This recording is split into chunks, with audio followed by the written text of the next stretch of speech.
him from continuing to fire as this game goes along. Probably give a little nod of respect across the field for that one and let him know he'll be back the very next series. Now Tua Tagovailoa gets set to lead this Dolphins offense for the first time. Okay, I thought there was something to build on in last week's game by his performance. I thought he played fairly well overall. The numbers won't knock your socks off. 2 touchdown passes and an interception. The bottom line, though, they lost. Yeah. How does he eliminate that one interception, continue to take care of the ball, and maybe increase the number of times he puts the ball in the end zone with a receiver? On the ground, the drive starts with Wilson. And he finds a little bit of room, enough for 4 yards. It'll be second down. The run got 4. Now they deal with a 2nd and 6.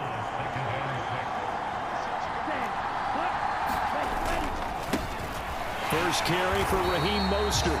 And forget about finding a lane. He barely had time to look up before he was planted in the backfield. This will be a loss of 3, and now a much tougher 3rd down looming. Running the ball can be a struggle in this part of the field. In fact, it's a perfect spot for defenders to pin their... They like to avoid punting from their own end zone, so they could use something here on 3rd down.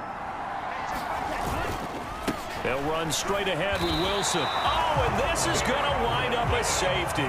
Well, we thought these two defenses, they might.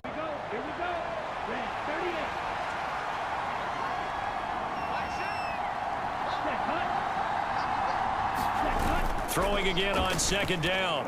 Tua. And he's going to be taken down here. A sack back at the 32. JPP cruising in for the sack that time. They just gave up a sack there, and if I'm not mistaken, they gave up 4 last week, didn't they? Yes. And just looking really porous, aren't they? They really are, and I'm wondering if they're going to have to start thinking about keeping the tight end in. Been better than the one right there, forcing the incompletion and bringing up 4th down. Oh, they get to the football. It's blocked. Now it's scooped up, and this is a live football. Partner, I think they saw something there. I mean, they came from the right side deliberately, and you know there's always a designated guy who goes and blocks it, but it's the rest of his teammates that get him free.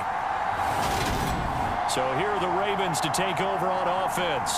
They were winners over the Jets a week ago, and they are in the...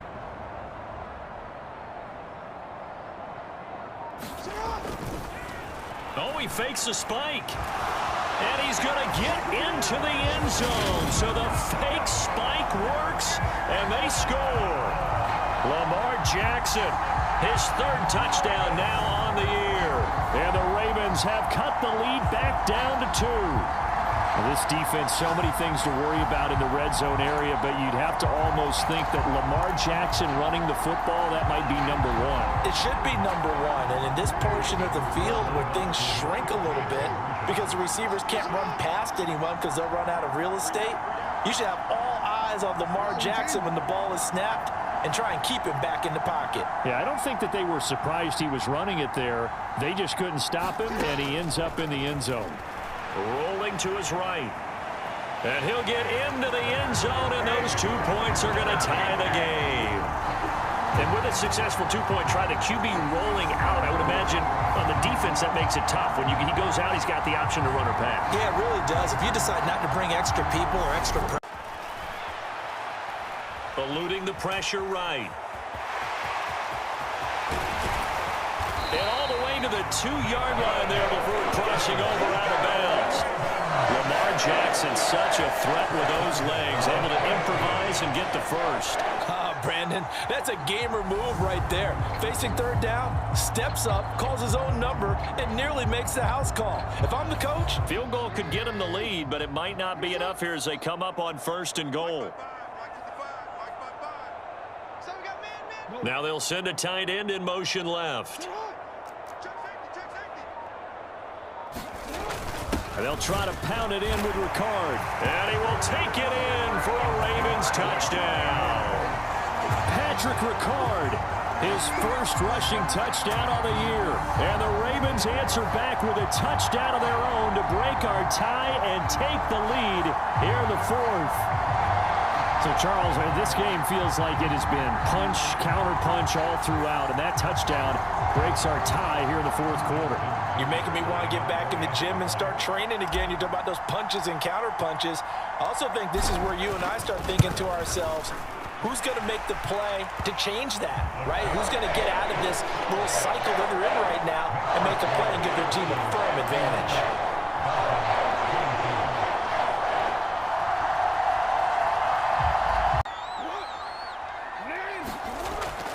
And Chubb will try the middle here. And not a whole lot of room to operate there on the first down run. He gets maybe 3.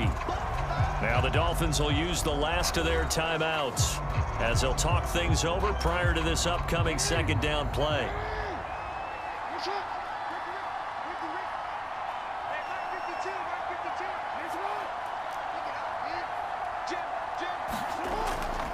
And again, it's Chubb. And he's got some space here. And he'll get this one down near the 20-yard line, just shy of the 20. 124 yards rushing for him now as he has been tremendous all day long. Well, that's a carry they have to be satisfied with. And throughout this game, they've been satisfied with what he's given them. Whenever they've needed a big run, a first down, he's the guy they've turned to.